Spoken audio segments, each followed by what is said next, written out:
네. 이 삼성전자의 노조 파업 이슈로 시작을 또 해보는데요. 지금 삼성전자 안팎에서는 긴장감이 좀 감돌고 있는 모습입니다. 노사가 어렵게 마련한 올해 임금 협상 잠정 합의안을 두고 이 찬반 투표가 지금 한창인데 정작 노조끼리는 법정 싸움을 벌이는 이른바 노노 갈등이 터진 건데요.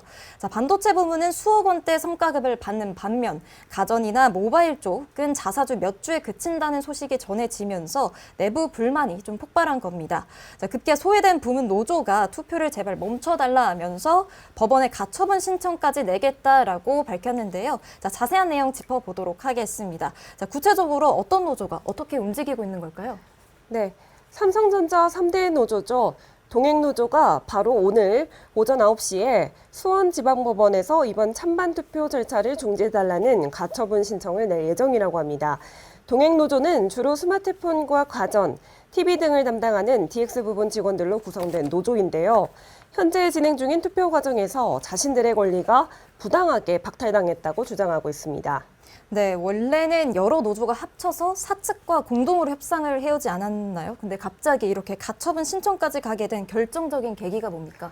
네, 결국 투표권 배제인 문제 때문인데요. 동행노조는 원래 최대의 노조죠. 초기업 노조가 이끄는 공동투쟁본부에 속해 있었는데요. 협상 과정에서 DX 부분 직원들의 목소리가 반영되지 않자 최근 탈퇴를 선언했다고 합니다.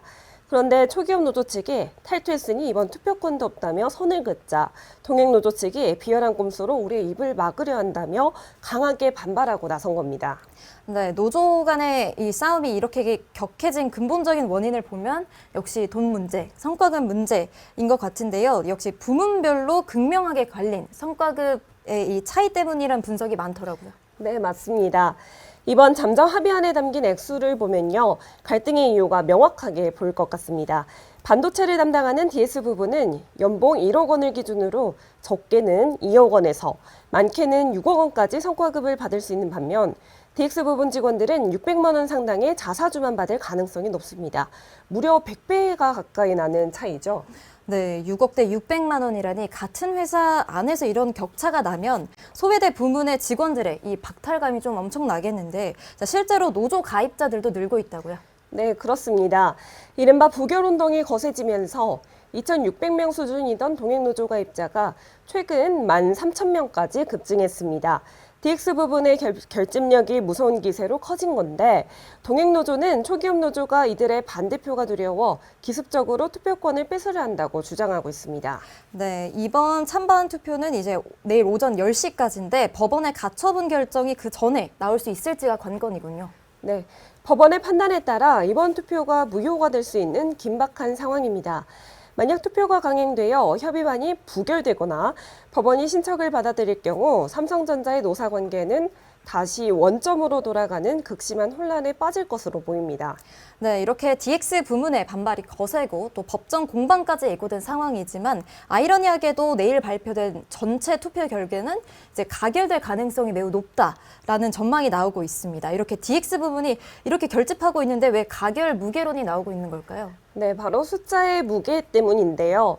25일 오전 기준 투표율이 86%를 넘어서며 열기가 굉장히 뜨겁습니다. 이번 투표에 향방을 쥐고 있는 최대 노조, 초기업 노조조합원의 약 80%가 바로 반도체를 담당하는 DS 부분 소속이기 때문입니다. 앞서 말씀드린 대로 이번 합의안이 통과되면 DS 부분은 최대 6억 원의 성과금을 받게 되는데요. 수혜 대상인 이들이 반대표를 던질 이유가 적다는 것입니다. 네, 결국 투표권을 가진 다수가 또 성과급 수혜자인 DS 부문 직원들이기 때문에 소수인 DX 부문이 아무리 부결 운동을 해도 전체 과반 찬성을 막기에는 역부족일 수 있겠다라는 거군요. 네, 맞습니다.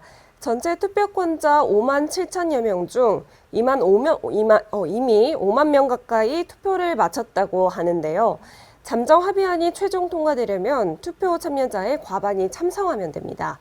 보상 규모가 큰 메모리 사업부뿐만 아니라 1억 8천만 원 수준의 성과급이 예상되는 시스템 LSI나 파운드리 사업부 직원들까지 찬성표를 던질 경우 가결은 거의 확실시되는 분위기죠. 네, 하지만 설령 내일 합의안이 가결된다고 해도 이 6억대 600이라는 이 숫자가 남긴 상처는 쉽게 아물지 않을 것 같습니다. 자, 가결 이후가 더 걱정된다는 시각도 많죠. 네, 그렇습니다. 합의안이 통과되면 법적 효력은 생기겠지만 내부 갈등의 불씨는 더 커질 것으로 보입니다. 같은 회사 안에서도 부분에 따라 보상이 100배의 차이가 나는 상황을 지켜본 바 비반도체 직원들의 소외감이 이번 투표를 기점으로 집단 행동이나 추가 소송으로 번질 가능성이 있겠습니다. 가결이 분쟁의 끝이 아니라 새로운 갈등의 시작이 될 수 있다는 우려가 나오는 이유입니다. 네, 실제로 동행노조 조합원 수는 잠정 합의안 타결 직후 하루 만에 아까 말씀 주신 것처럼 1만 명 이상 증가한 것으로 나타났다고 하는데요. 내일 오전 10시 투표가 마감이 되면 삼성전자의 향후 노사 관계를 이제 가릴 중대 분수령이 마련될 것으로 보입니다. 자, 투표 결과와 함께 법원의 가처분 판단까지 계속해서 주시하셔야 될 것 같습니다. 자, 그런데 이 삼성전자의 이 성과금 격차 논란 그리고 노조의 행보가 우리나라 안에서만 화제인 줄 알았는데 바다 건너 이 대만까지 이 소식이 전해졌다는 얘기가 나왔습니다. 자, 세계 1위 파운드리 기업인 TSMC에서 삼성전자처럼 하자라는 말이 나오고 있다고요. 네, 그렇습니다. 대만 현지 언론에 따르면 최근 TSMC 직원들 사이에서 우리도 삼성전자 노조처럼 파업에 나서야 한다는 목소리가 급격하게 확산하고 있다고 합니다. 사실 TSMC는 올해 1분기의 시장 전망치를 훌쩍 뛰어넘는 어닝 서프라이즈를 기록했거든요. 그런데 정작 직원들에게 돌아갈 성과급은 오히려 깎일 수 있다 이런 소문이 돌면서 불만이 폭발한 셈이죠. 네, 실적이 역대급인데 성과급이 줄어든다니 자, 직원들 입장에서는 좀 황당할 것 같습니다. 자, 왜 깎인다는 이야기가 나온 걸까요?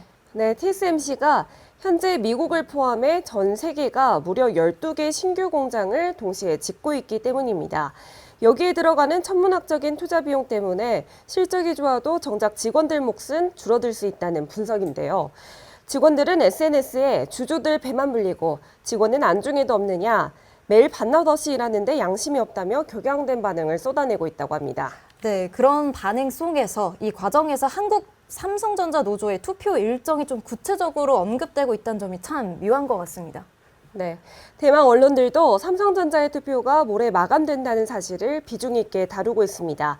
TSMC 직원들은 삼성의 투표가 27일에 진짜 판가름이 난다며 우리 상황을 예의주시하고 있는데요.